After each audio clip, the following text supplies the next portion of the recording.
Sa panahon ngayon na ang bakasyunan ay mabilisan lamang at medyo kailangan tumatapat sa budget. Ano ba yung staycation of choice ng marami sa atin? Ang hotel. Ang hotel, panandali ang tahanan, bawat isa. May pinangangalandakan. Depende sa bituin. Depende sa ranking. Pahingahan na mas maganda pa sa sarili mong bahay. Mas malaki ang kama, mas malambot ang unan. At parang panaginip raw ang mga kumot. Maayos at malinis ang bawat sulok ng kwarto. Maaliwala sa mga kabinet na hindi amoy basang tuta. At sa iyong pagbukas ng pinto sa kwarto, walang nakakalat na mga panty, medyas, bra at relo. Walang mga kableng gumagapang kung saan-saan. Ang hotel. At sa perang iyong binabayad, feeling hari at reyna ka dapat. Iba kasi, iba ang maglilinis. Iba ang magliligpit. Automatic na rin na wala ka dapat isipin sa usapin ng seguridad at kaligtasan.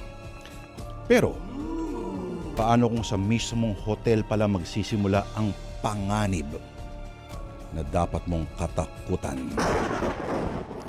Mga kapatid, ngayong Biyernes ng Kababalaghan, literal na mainit ang dulang sinulat ni Ginoong Orly Aquino na may 5-star rating ng Diablo. Sino mang tumutol ay mapapasok. Kaya simulan na natin sa Sana Lord ngayong Biyernes, mga kapatid, para sa inyong naglalagablab na weekend staycation. Atin ang simulan ng kwento na tatawagin nating Hotel Impyerno.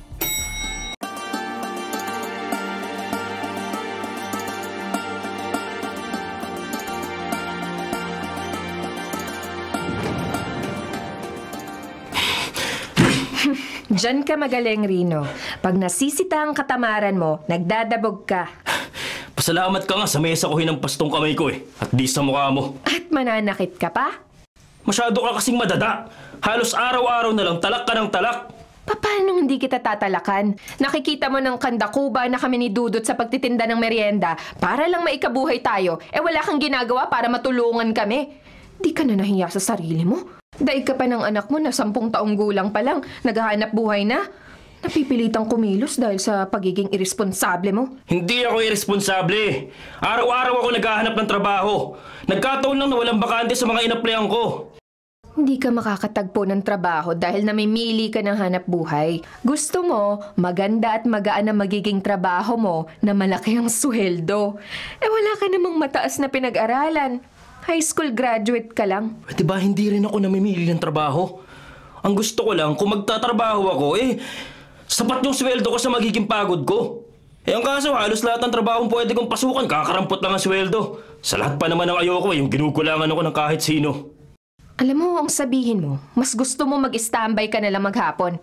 At mambabay. Yan ka na naman, nagbibintang ka na naman. Bakit? Totoo naman yung sinasabi ko, ha? Wala ka namang katibayan. Di lang iisang kapitbahay natin na nagsumbong sa akin na madalas kang mag-beer house, ha? At kung sino-sinong GRO ang kinalolokohan mo. Yan. Yan ang napapala mo sa pagsama-sama mo sa mga taong nagkukunwaring relihiyosa. Mga saksakan naman ng tsismosa. Mahilig mangyalam sa buhay ng may buhay. At ikaw naman, kahit anong paninira sa akin na lang, pinaniniwalaan mo no? Hindi ka sinisiraan lang ng mga kasama ko sa aming religious community, ha? Mismong sila ang nakakakita sa madalas na pagbe-beer house mo. At mas pinaniniwalaan mo pa ang ibang tao kaysa sa akin. Dahil alam kong ibang tao ang nagsasabi ng totoo. Aba, nagsisinungaling pa ako, ganun ba? Ikaw ang nagsabi niyan. Naikumpikusan kaya kita, ha? Subukan mo. Subukan pala, ha? Ano? Walang hiya ka! Tama lang na makatingin ka sa akin para magtanda ka! Inay! Tay! Huwag po kayo mag-away! Huwag kang pumagit na sa amin ng ama mo, Dudut. Tama na po, Nay! Hayaan mo makaganti ako sa pagsampal sa akin ng hayop na yan! Ikaw ang hayop! Demonyo! Mula na magsama tayo, perwisyo ka! Wala ka nang pakinabang. Pabigat at palamunin ka pa sa bahay na to. Mananakit ka pa. Nay, tama na po. Nakakaya na po sa ibang tao eh. Kanina pa po may mga kapitbahay tayo sa labas na nakikinig at nanonood sa pag-aaway niyo ni Itay. Hoy! Mga chismosang kapitbahay! Ano ha? Ano tinitingin-tingin niyo dyan sa labas ng barong-barong namin? Magsilayas ka kayo mga chismosa! Pag di kayo lumayas, hagisa ko kayo ng granada! Sige! Ano? Let's! Grabe naman yun, oh. Sungit, oh.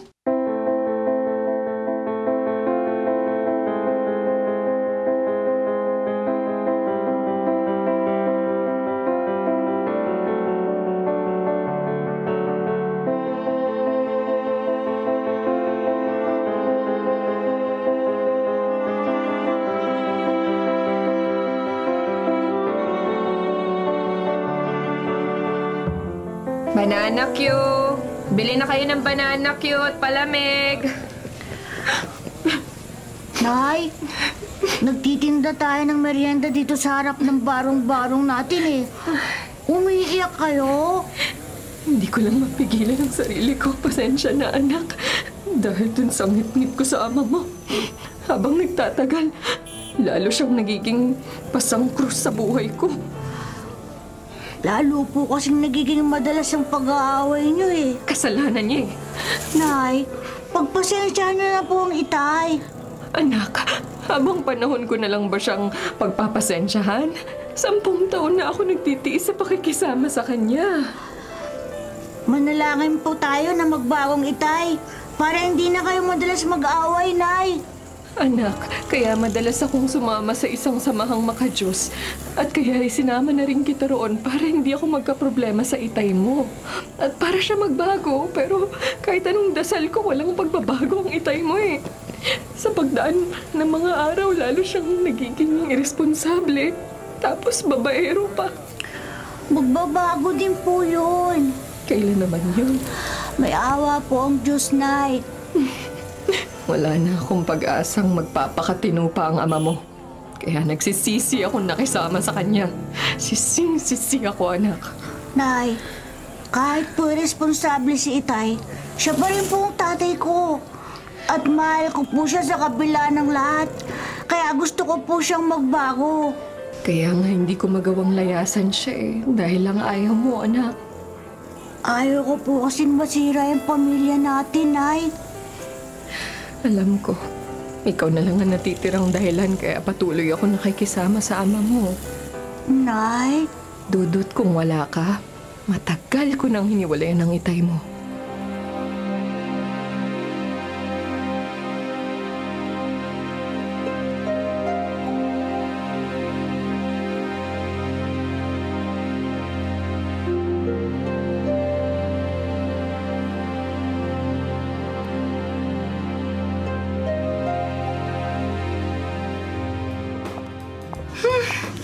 Akala ko kung sino ang gustong mag-table sa akin. Ikaw pala, Rino. Wala naman problema na ako ang magda-table sa'yo, Rose.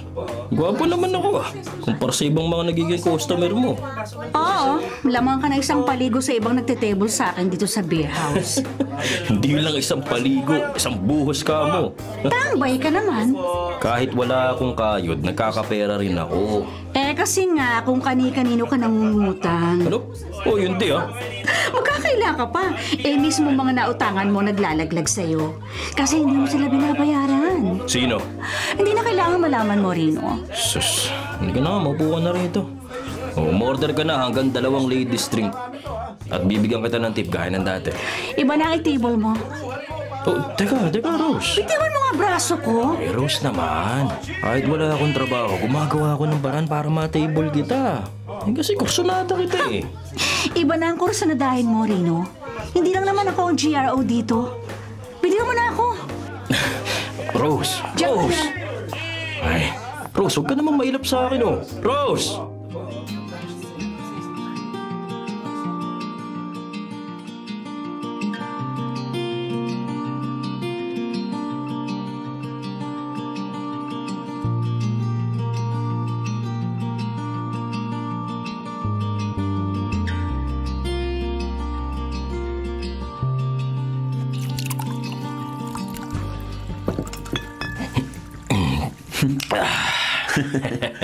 Kaya pala napasyal ka rito sa inuupa akong kwarto, Rino, ha? At nagiya ka mag-inuman tayo. Mailap pala sa'yo yung GRO na kursunada mo, eh. Ha?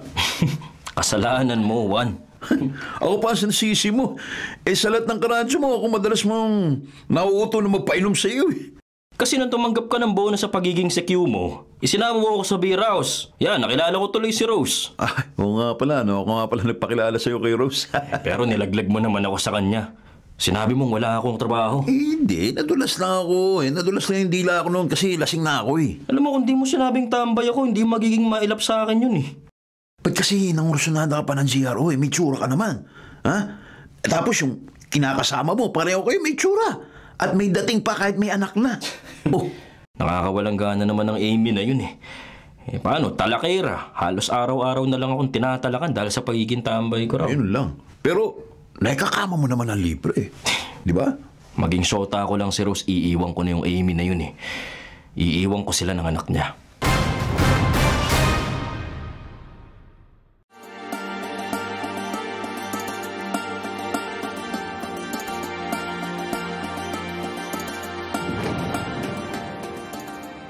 Juan, matagal ka lang security guard dito sa hotel ko, no? Mahigit 5 taon na po, Sir Elias. Gamay ko na yung ugali mo. Kabisado ko ng mapagkakatiwalaan ka ng sikreto. Sikreto po? Tungkol saan po? Wala po kayong magiging problema sa akin, sir. Kaya nga pinatawag kita rito sa office ko para, alam mo na, may papatrabaho. Ha? Pag nagawa mo yun, kukunin na kitang company guard, okay? Totoo po, sir? Oo, kabisado mo rin naman ako, eh. Hindi ako palabirong tao. Kapag sinabi ko, ginagawa ko. Ha? Ipagpapasalamat ko po sa inyo kung magiging company guard po ako dito sa hotel nyo. Kasi ang laki po ng deduction ng agency namin sa sweldo ko, eh. Dodoble ko yung sweldo mo. Babayaran pa kita ng malaki sa ipapatrabaho ko sa'yo. Sabihin niyo po, Sir Elias, kahit ano po ipapatrabaho nyo, basta kaya ko, gagawin ko. Sigurado ka? Sige po, ano po ba? Ano po bang dapat yung gawin para kunin nyo akong company guard?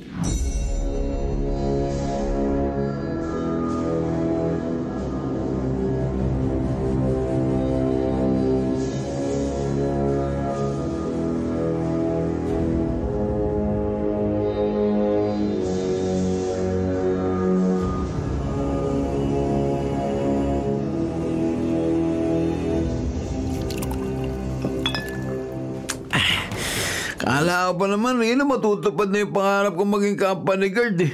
Hindi pala, pre. Kaya nag-text ako sa'yo, nag-inuman ulit tayo. Nabulilasa yung pangarap ko, eh. Bakit pa? Ano ba yun, Juan? Hindi kaya ng konsensya ko yung pinapatrabaho sa akin na amo ko, pre. Ano ba yung pinapatrabaho sa'yo ng amo mo? Kalahin mo, ha? Gusto niya, pre, sunugin ko yung hotel niya. Ano? Oo. Gusto ng amo mo na sunugin mo yung hotel niya. Loko, eh. Alam mo, Juan, lasing ka na. Hindi, pare, malinaw pa yung utak ko, Rino. Hindi mo na alam ang sinasabi mo. Gusto mo ulitin ko pa sa lahat naman sinabi ko? Gusto mo? Ulitin ko. Totoong pinapasunog ng amo mo yung hotel na ginagwardyahan mo? Totoo, pre. Oo. Ay, bakit daw ba? Hindi ko nga alam, eh. Hindi ko na siya tinanong kasi hindi nga ako interesado dun sa pinapatrabaho niya. Kahit pa malaki yung babayad niya sa akin. Hindi kaya, pre. Sinabi ko lang sa amo ko, pag-iisipan ko muna yung alok niya, pero sa totoo lang, pre, tatanggihan ko yun. Magkano raw bang ibabayad sa'yo ng amo mo? Malaki. 100,000 piso. Ano? 100,000? Oo! 100K. Ay, ang laking pera naman pala. Malaki! Sa'yo ng amo mo, eh. Oo! Hindi nga kaya ng konsensya ko na gawin yung gusto niya, eh. Sayang yun, Brad. Ang laking pera ng pinakawalan mo. Malaki. Ikaw talaga. Bakit? Ikaw ba, Rino? Kaya mo? Ha? Maatim ba ng konsensya mo na manunog ng hotel?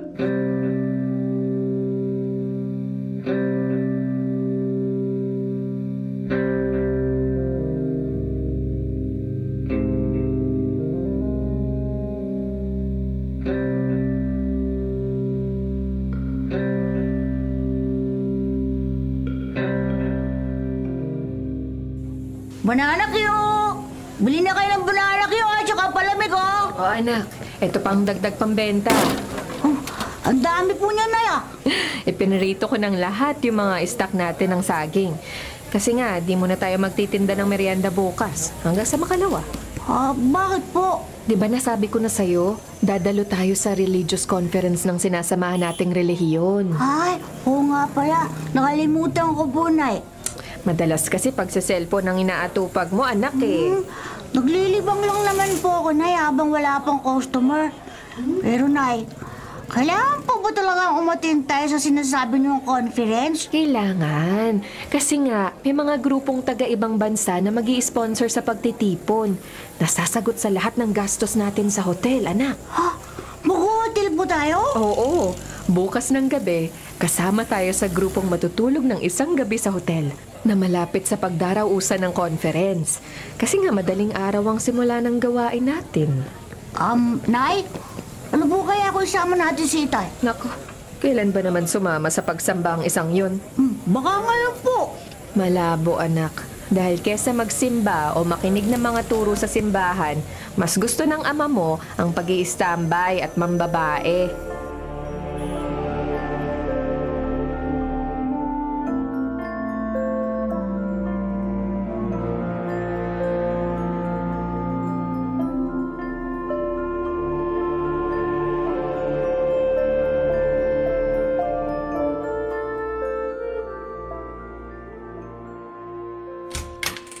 Mr. Soriano, pinatawag niyo raw po ako dito sa opisina niyo. Napag-isipan mo na ba yung inaalok sa'yo, Juan?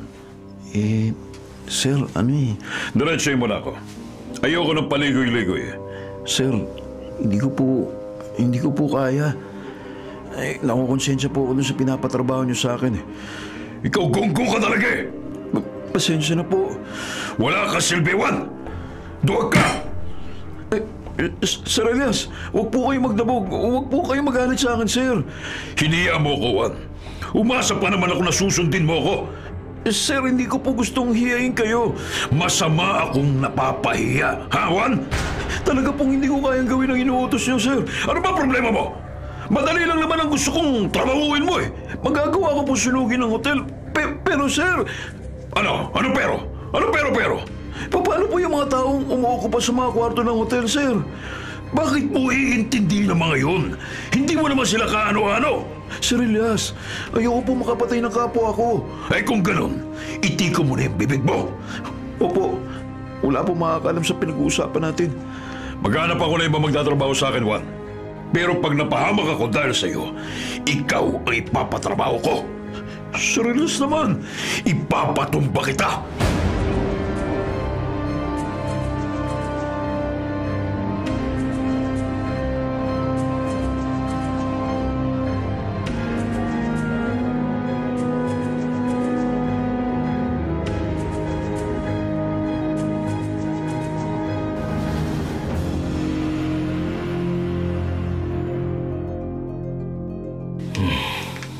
Ano, Dudut? Religious conference? Opo, Itay. Taga-ibang bansa po yung mga ngaral. Huwag niyo nga ako isama ng inay mo sa kalukuhan niyo. Tay, di naman po kalukuhan ang makinig sa mga aral at turo ng Diyos. Kalukuhan yun. Sa halip kasi na magtinda kayo ng nanay mo ng merienda, sa halip na kumita kayo, sinasayang niyo lang ang oras niyo sa mga walang kwentang bagay. Oh, Tay, mangilabot naman po kayo sa mga sinasabi niyo. Hoy, Dudut, anak lang kita, ha? Napakahalaga po sumampalataya sa Diyos, Itay. Tigilan mo nga ako sa mga pangangaral mong ganyan. Mas mabuti na po yung makinig kayo sa mga turo sa Biblia kaysa po mag-standby kayo. Yan ang napapala mo sa pagsama-sama mo sa nanay mo eh. Pati ako na magulang mo, pinagsasabihan mo. Para din naman po sa kabutihan nyo kung sasama kayo sa amin ni Inay sa pagsisimba at saka... Tumigil ka, ha? Tay. Kahit anong sabihin niyo ng nanay mo, hindi niyo ako masasama sa kalokohan niyo.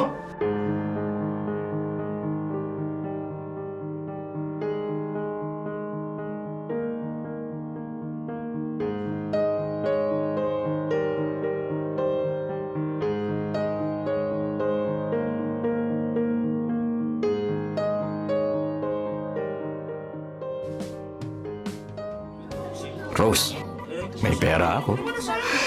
Ay, naku, Rino. Huwag mong ipagmalaki sa akin yung kakarampot na perang sigurado kung inutang mo na naman kung kanino. Sobra ka naman magsalita. Masyado mo naman akong ginigiba at nilalait. Pinaprank lang kita. Para wag mo na akong pagpantasyan, ano? Oo, teka. Kahit pa paano naman, makukuha naman kita ng ladies drink ka. At mabibigyan pa kita ng tip pag tumibol ka sa akin. Ay, naku, hindi na. Ay, tumibol ka na sa akin. Ayoko nga. Teka, wala ka namang ibang customer ah. May hinihintay ako magte-table sa akin, Rino. Sus, ang dami mo namang arte. Halika na nga dito. Hindi mo nga yung braso ko. Ano ba? Rose, bakit? May problema ba? Ha? Ang isang to, Max, eh. Kinukulit ako. Teka, ito ba yung customer na hinihintay mo, Rose? Hindi ko siya customer, Rino. Siya si Max na pinsan ko. Nagpapahatid sundo ko sa kanya dito sa beer house para may protection ako sa makulit at pasaway na customer na katulad mo. Rose. Karatista yung pinsan ko, no? Kaya kapag kinalit mo pa ako, may kalalagyan ka. Ikaw rin? Baka malumpo ka.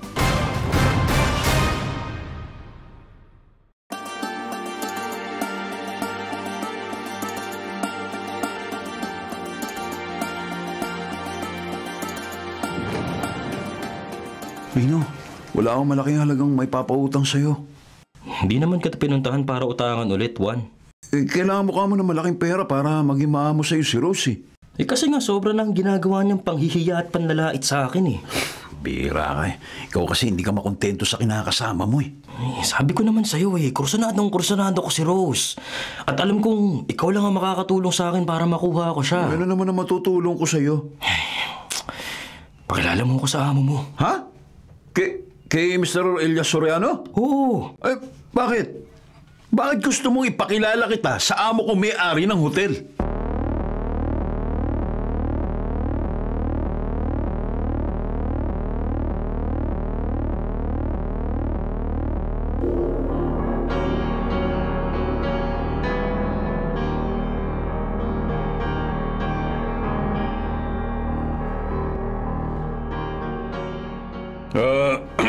Rino, hindi kita lubos na kilala Pero ako ho ang malamang na makakatulong sa inyo, Mr. Soriano.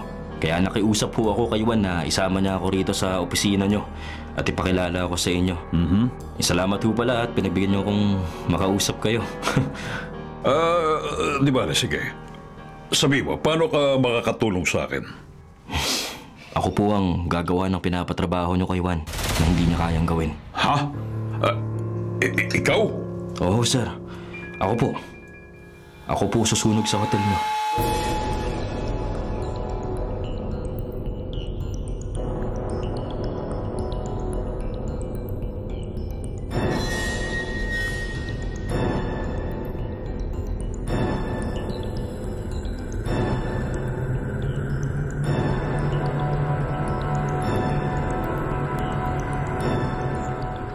Ba't niyaya mo ang itay mong sumama sa atin sa evangelical ministry, Dudut? Nay, yun lang po ang naisip kong paraan para matigil na yung madalas na pag-aaway niyo ng itay. Ang ilapit po siya sa Diyos. Mas madali mo pang ilalapit ang itay mo sa demonyo. Nay, huwag din naman po sabihin yan. Oh, di ba totoo? Kailan ba sumama sa atin sa pagsisimba ang itay mo? Napakahirap niyang yayain sa simbahan. Pagdating sa pagdarasal, daig pang humihila ka ng bayawak sa lungga. Pero pag sa pakikipagbarkada, sa masasamang bisyo at sa pambababae, napakadaling mahikayat ang ama mo. Magbabago rin po ang itay. Di na ako umaasang magbabago pa siya.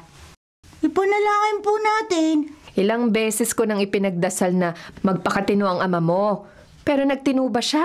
Hindi. Lalo pa siyang naging tamad, iresponsable at babaero. Nay, wala pong imposible sa Panginoon. Gaya po na naririnig natin sa mga nangangaral. Sa tulong po ng Diyos, magbabago din ang itay.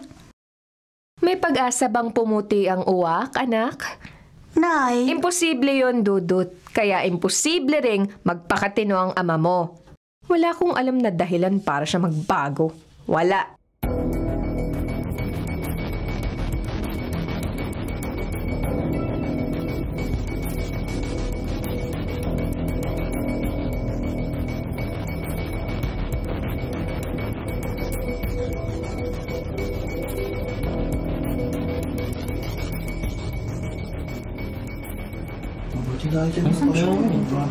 Sinabi rin.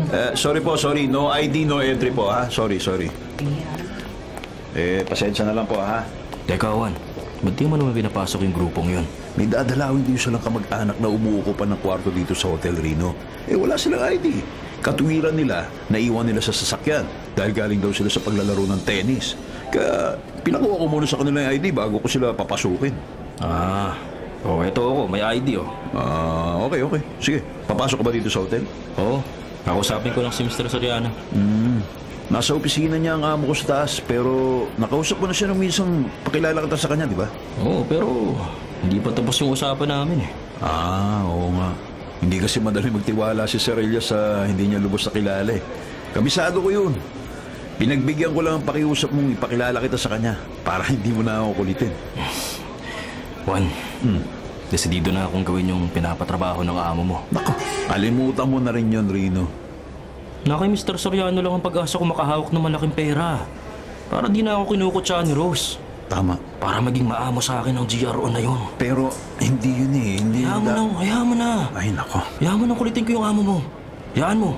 Pag nagkasundo kami, bibiyaan kita ng grasya.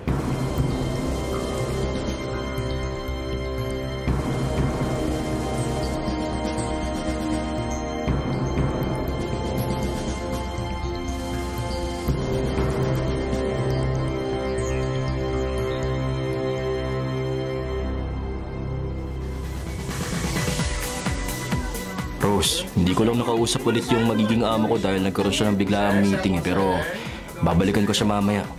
Halos plansyado na yung pinapatrabaho niya sa akin.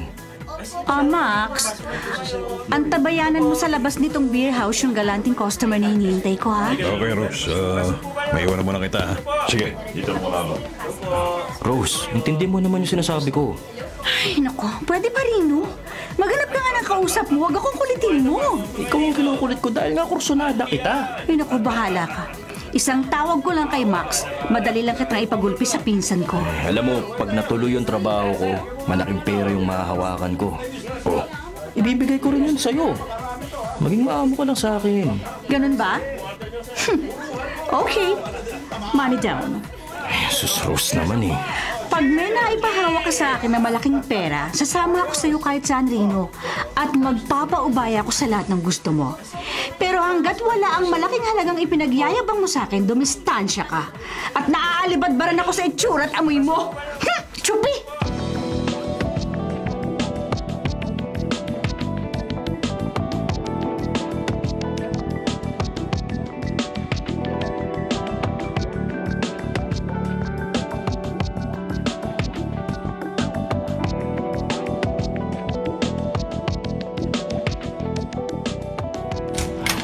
Sir Elias. Oy, teka, bakit pumasok ka dito sa office ko? Lumabas na rito yung kamiting nyo kanina eh. Nagbilin ako sa sekretarya ko na huwag muna magpapasok ng kahit sino't may aasikasuhin ako. Yun nga sabi niya sa akin.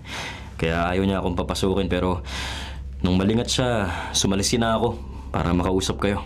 Makulit ka rin, ha? Sir, kailangan ko talaga yung pera eh. Sinabi ko na sa'yo, hindi ako basta-basta nagtitiwala sa hindi ko lubos na kilala. Bakit ba panay ang balik mo dito sa opisina ko?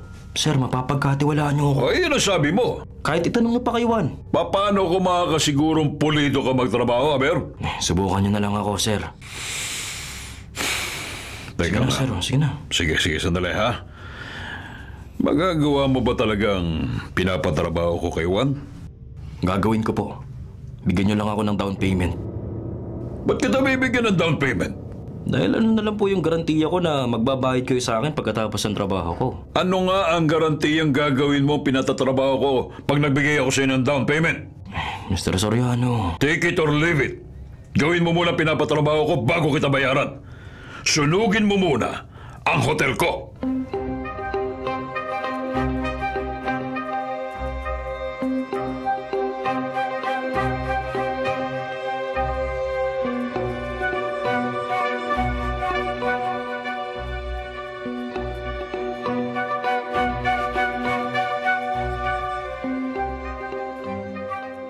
Alam mo, Juan, yung si Mr. Soriano, tuso talaga eh. Alam ko, Rino. Sigurista masyado. Totoo. Alam ko hindi kayo magkakasundo eh. Pinagbigyan ko lang yung pakiusap mong ilapit kita sa kanya. Pero hindi, sige. Tatanggapin ko yung hamon niya sa akin. Ano ka mo? Oo. Kahit walang down payment yung amo mo, tatrabahuhin ko yung gusto niya. Susunugin ko yung hotel niya.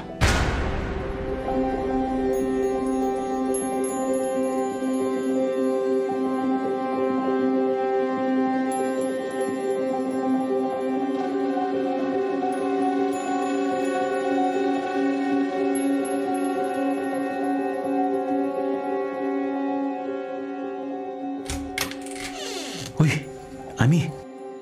Ikaw pala, Juan. Kala ko kung sino yung kumatok.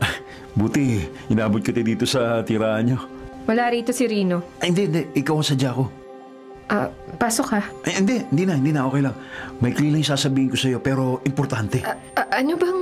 Ami, ganito. May masamang balak ang asawa mo. Ha? Oo. Masamang balak? Oo. Hindi ko na i-detalye sa'yo kung ano yun ha, pero kausapin mo muna si Rino ha. Ano? Pigilan mo siya para hindi niya ituloy yung balak niyang gawin. Teka. Magkakaroon lang, kasi gusto lang niya magkaroon ng malaking halaga eh. Teka lang, Juan. Ami, nalalabuan ng isip yung kinakasama mo. Kaya pakiusap lang ha, please. Linawan mo yung pagpapaliwanag sa kanya para maging malinaw yung isip niya bago mahuli ang lahat.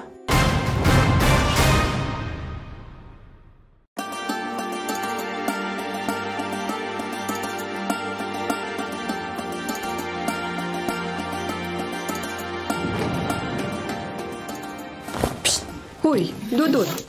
Bakit nakatunganga ka lang? Hindi mo ba narinig yung sinabi ko kanina? Narinig ko po, Nay. Ba't di ka kumikilos? Sabi ko tulungan mo ako mag-impake ng mga damit at gamit na dadalhin natin sa hotel.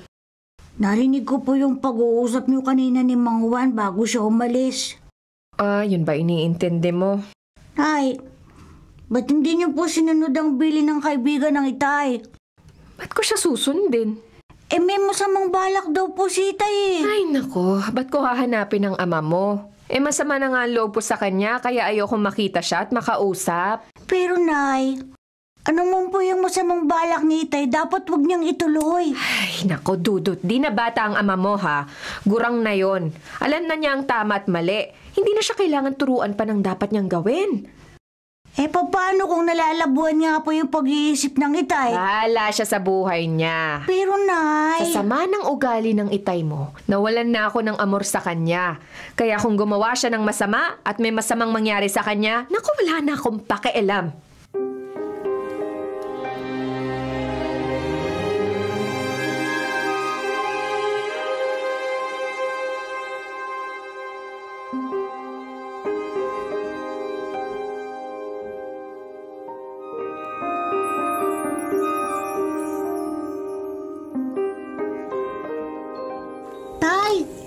Oh, Tay, buti po nakita ko kayo. Ay, kahit naman di ako umuwi, di ka magugutom eh. Madiskarte naman yung nanay mo. Madada nga lang. Di yata kompleto araw niya pag di siya nagtatatalak eh. Tay, sabi po ng kaibigan yung si Mang Juan, may binabalak daw po kayong gawing masama. Ano? Kaya nga po kanina ko pa kayo hinahanap eh. Naniwala ka naman sa sikiw na yon eh. Sa 10 sinabi nun, 11 ang sablay. Tay, kung totoo po na may gagawin kayong hindi maganda, huwag niyo na pong ituloy. Wala akong gagawing masama. Baka mapasama lang po kayo eh. Sige na. Umuwi ka na nga, Dudut. Sabay na po tayong umuwi. May lakad pa ako. Tay, nakikiusap po ako sa inyo. Nagmamakaawa po ako sa inyo, Tay. Huwag kayong gagawa ng masama. Ano? Baka po makadisgrasya kayo. O kayo ang madisgrasya, Tay.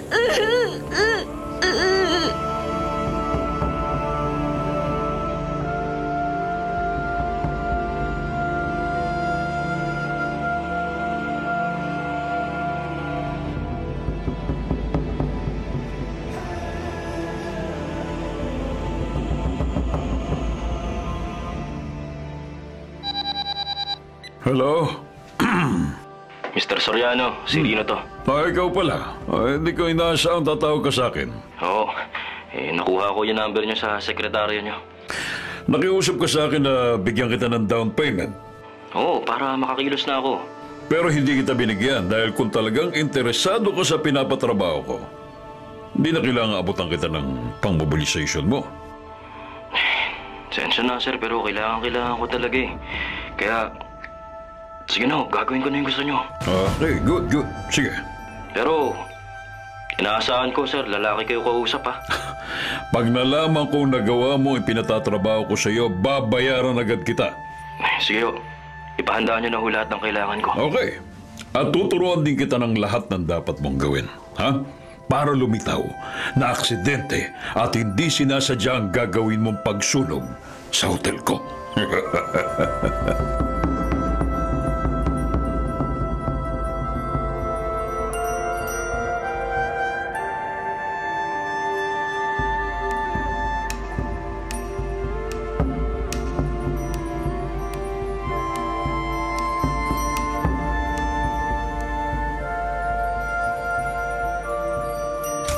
Nay, bakit po tinrangkan niyo yung pinto?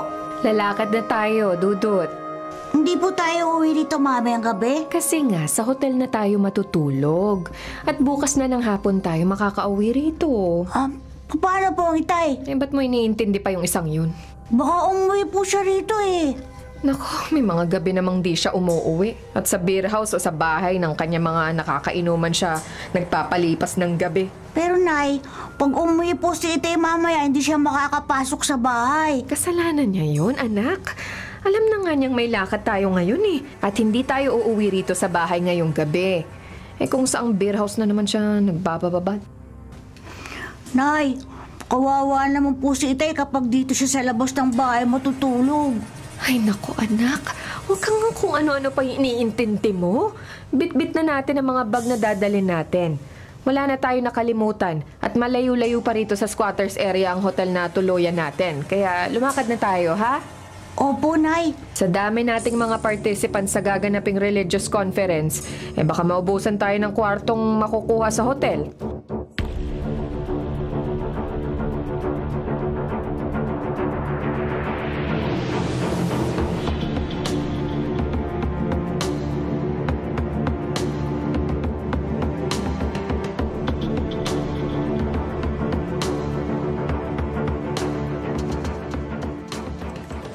Miss Santaso, ba't ka napapahiling, ha? Bilang bagong talagang fire marshal, Mr. Soriano, na-inspection ko na ang hotel niyo. May problema ba? Marami ako nakitang violations ng hotel sa safety regulations. May fire exit naman ang building, ha? Pero sarado. At may mga grill sa mga bintana ng bawat kwarto. Ay, kasi nag-iingat kaming mapasok ng mga magnanakaw. Wala rin kayong fire alarm at emergency lights. Ay, meron naman kaming sprinkler at mga fire extinguisher. Pero mga luma na at hindi gumagana. Miss Antaso, Bibigyan ko kayo ng 15 days, Mr. Elias, para mailagay sa ayos sa mga problema ng inyong hotel. Kung hindi, baka mapasara ang inyong establishment.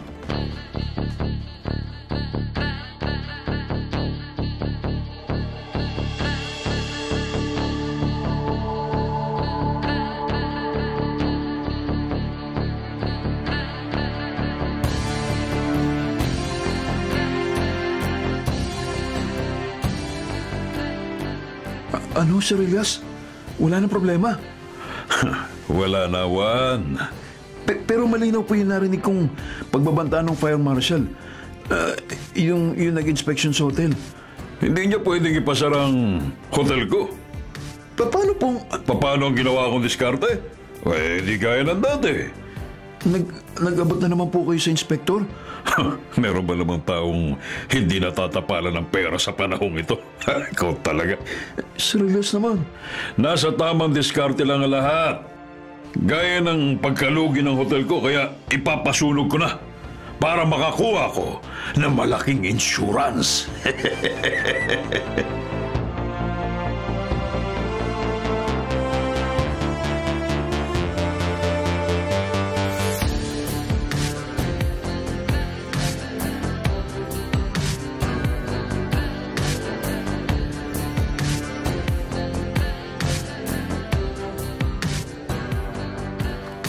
Sumunod ka sa akin, Dudut, ha?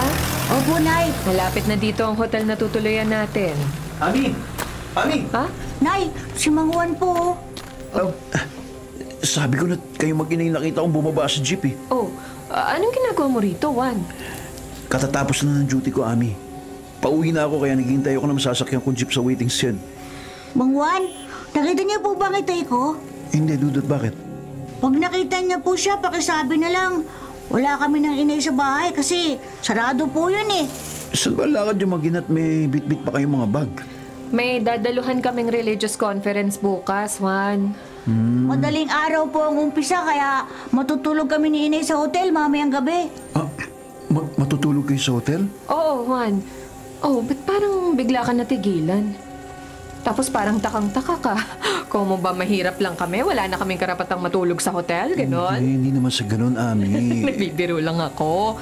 May foreigner na mag-i-sponsor sa amin sa hotel. Saan hotel ba kayo tutuloy? Ayun no, doon. Mang Juan, bakit po biglang nailaki ang mga mata niyo? Tinuro lang po sa inyo ni inay ang hotel na tutuluyan namin para nakakita kayo ng multo. Wala. Ay, ayun na pala yung jeep na sasakyan mo, Juan, oh. Uwi na po kayo, Mang Juan? Hindi, Dudut. Hindi pa ako uwi. Hahanapin ko ang itay mo. Ha? Ba't hahanapin mo si Rito? May kailangan siya malaman, Ami. Kailangan makausap ko siya bago mahuli ang lahat.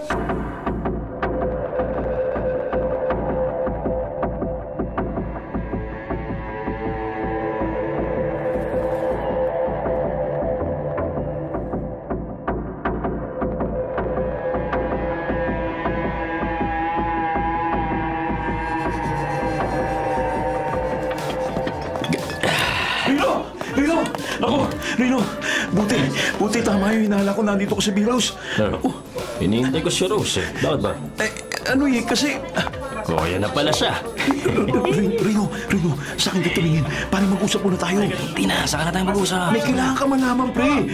Para hindi mo ituloy yung usapan niyo ni Mr. Soriano. Ano, yun ba? Wala na yun. Ano? Wala na? Hindi mo na itutuloy yung pinapatrabaho sa ng amo mo? Hindi na. Ay, ako. Mahangos pa naman ako. Buti naman, salamat. Buti nakapag-isip-isip ka ng tama. Yung dapat mong gawin. Sige na. Iwan na ako. Mag-uusap pa kami ni Rose. Sige. Ayos yan, pare. Sige. Diyan ka na, ha? Tuloy na ako. Yeah. Uy, tutuloy, ha? Ay, ang engot na si Juan at napaniwala ako. Pwede ko ba namang hindi ituloy yun? Sarado na ang usapan namin. At pwede ko bang pakawalan si Rose at patay na patay ako sa kanya?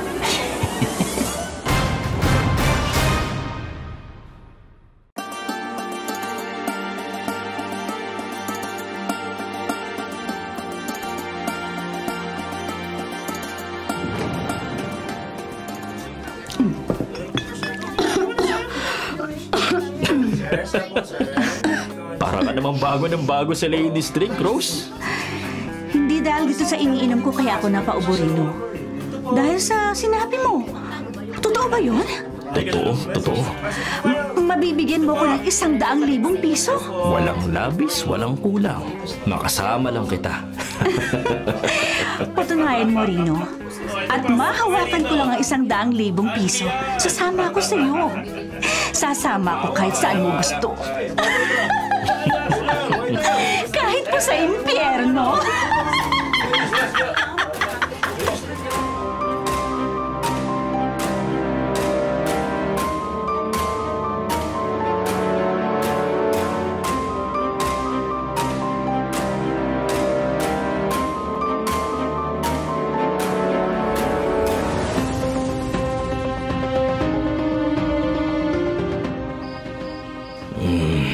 Impyerno. Magiging impyerno ang buong hotel na to sa gagawin ko. Wala naman kaming magiging problema dahil lalabas na aksidente at faulty electrical wiring ang dahilan ng pagkasunog nito. Pagkasunog na sisimulan kong sadyain ngayong madaling araw. Malas lang ng mga umuuko pa ngayong gabi sa hotel na to. Malamang nakaliw na ako rito bago pa nila malamang nasusunog na itong buong hotel.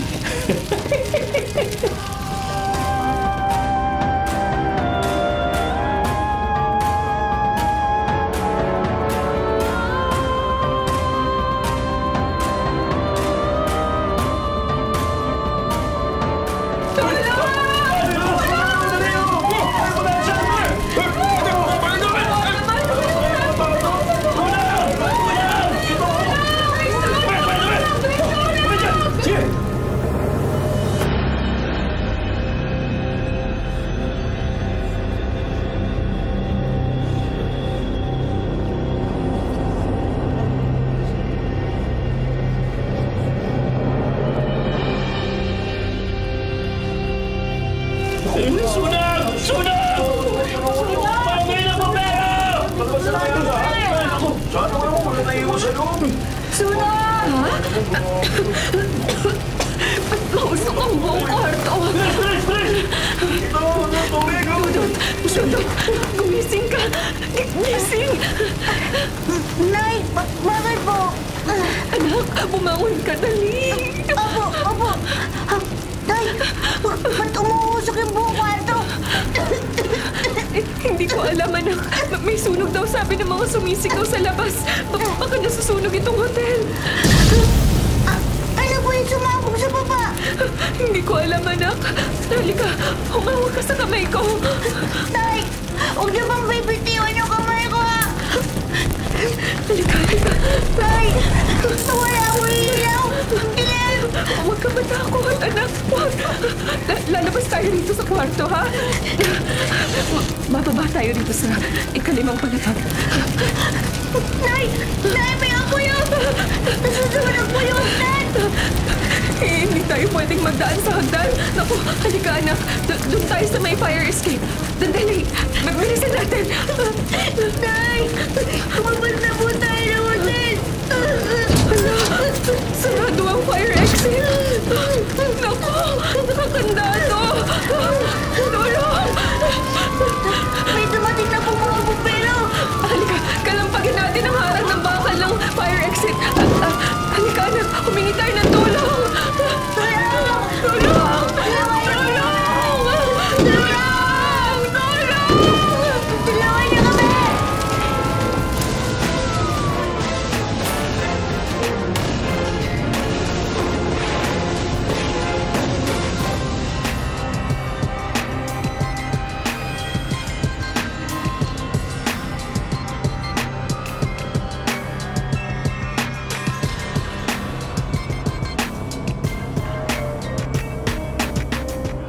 Mr. Soriano, Oh. nagawa ko ng trabaho ko. Napanood ko nga sa balita sa TV kaya nakipagkita ako sa iyo dito sa highway, Rino. Mula ikatlo hanggang ika-6 na palapag ng hotel ko nasunog. Ayos! Kaya, teka, ayan, eto pera. Kompleto yan. 100,000 piso. Salamat, Mr. Soriano. Teka. Bago tayo maghiwalay, yung usapan natin, ha? Ayo, hindi ko nalilimutan. Ito na ang huli nating pagkikita at pag nagkabukuhan, walang naglagan. Tama. Tandaan mo yan, ha? O paano? Mauna na ako, ha? Sige! Tandaan mo yan, ha? Ayos to! Ayos. Sa dami ng pera ko, magsasama na kami ni Rose.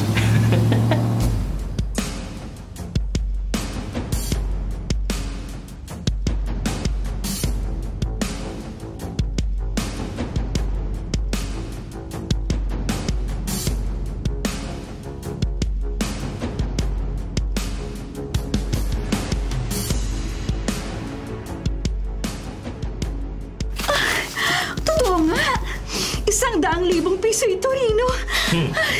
Iyong-iyo ang lahat ng yan, Rose. Kapalit ng pagsama mo sa akin. Sige. Umuwi ka muna sa inyo para makakuha ka ng mga gamit at damit mo.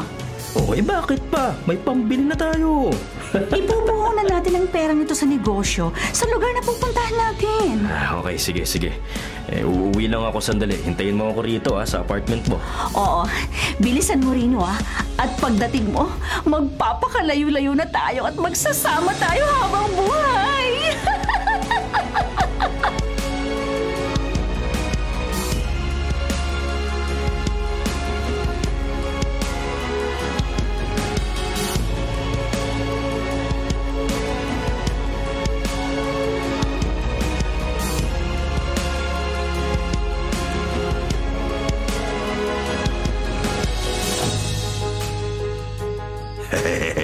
Rose, halakit tanga ni Rino. Saksakan ng tanga, Max. Paniwala siya na makikisama ka sa kanya eh. Hindi na sayang yung pagpapanggap natin na magpinsan tayo. Oo nga. Hindi na nailang sa'yo yung mga nagiging customer mo sa beer house. Nakatengoy ka pa ng gaya ni Rino. Napatay sa'yo. Kaya nagdilayan siya na 100,000 piso. Makisama ka na sa kanya. Kung alam lang niya na kahit kailan hindi ako makikisama sa kanya. Dahil ngayong may malaking pera na tayo, magpapakalayo-layo na tayo, Max. Yun na.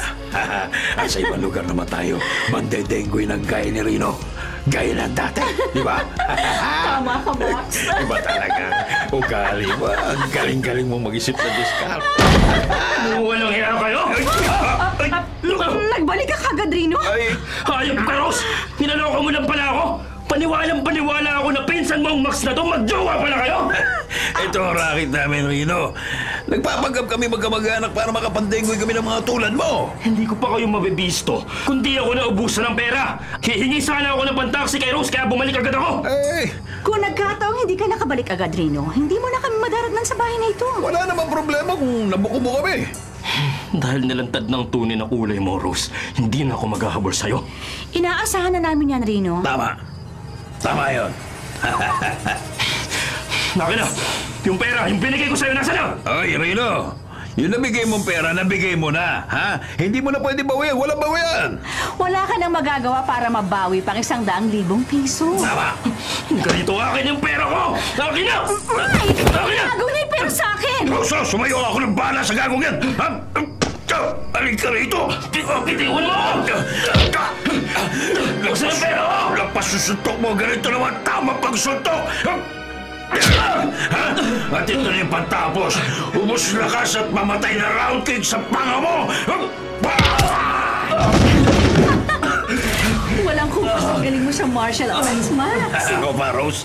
Pag pumalag pa si Rino, kahit bugbog sarado na yan, hindi makagulapay. Lulumpuin ko talaga yan Ay, nako, huwag mo na siyang pag-aksayan pa ng oras. Total, nakahanda na yung mga dadalhin natin. Ako na magbibitbit ako. Mahayop kayo! Bye-bye, Rino! Magpapakalayo-layo na kami! Tayo na! Rosie! Mga hayop kayo! Mga hayop kayo!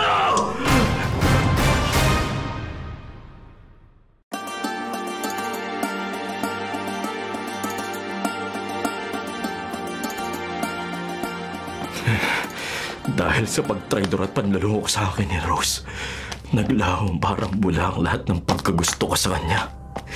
Napalitan ng pagkasuklam at nagngingit na galit hanggang langit. Rino? Owen.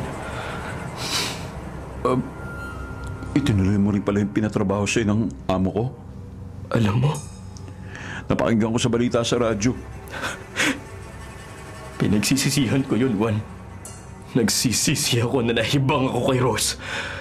At sa nagawa ko sa mag-ina ko, kay Ami, kay Dudut. Napakarami kong pagkakamali at pagkukulang sa mag-ina ko. Mga pagkukulang at pagkakamali na itutuwid ko. Sayang, ngayon mo lang nakilala ang pagkakamali mo. Hindi, magbabago na ako, Juan. Magpapakatino na ako para kina Ami at Dudut. Gagawin ko ang lahat para masuklian ko ang kabutihan sa akin na mag-ina ko. Sila ang tunay na nagmamalasakit at nagmamahal sa akin. Huli na ang pagsisisi mo, Rino. Huling-huli na. Kahit patao sa puso mong gagawin mo pagbabago, hindi mo na masusuklian ang pagmamalasakit at pagmamahal sa'yo na mag-ina mo. Hindi na kailanman. Ha? Bakit? Kasama sina Ami at Dudut sa marami namatay sa sunog sa hotel. Ano? Hindi!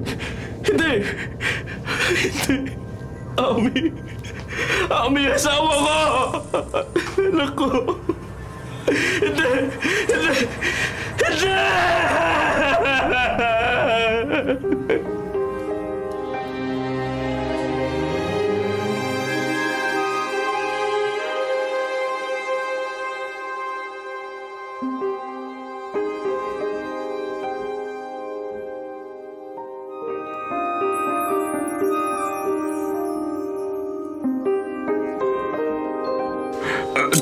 Teka, boss. Sir, chief, ba't bigla kayo pumasok dito sa opisina ko? Bakit niyo ako pinupusasan?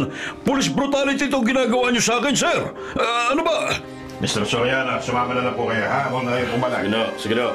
Wala ko alam sa binibintang niyo sa akin. Bitawan niyo ako! Pakawalan niyo ako! Ano ba? Tanong ka lang manahimik, sir. Sumama na lang ako kayo. Hindi pwede! Wala kang lusot, Mr. Soriano. Dahil ako mismo nagdiin at magdidiin sa'yo sa husgado. Rino, hayop ka! Udas ka! Traitor ka! Isinuko ko ang sarili ko para pagbayaran ang nagawa ko na naging dahilan ng kamatayan ng napakarami at mag-ina ko. Pero idadamay kita, Mr. Soriano. Dahil walang karapatang mabuhay ng malaya ang gaya nating mga salot ng lipunan.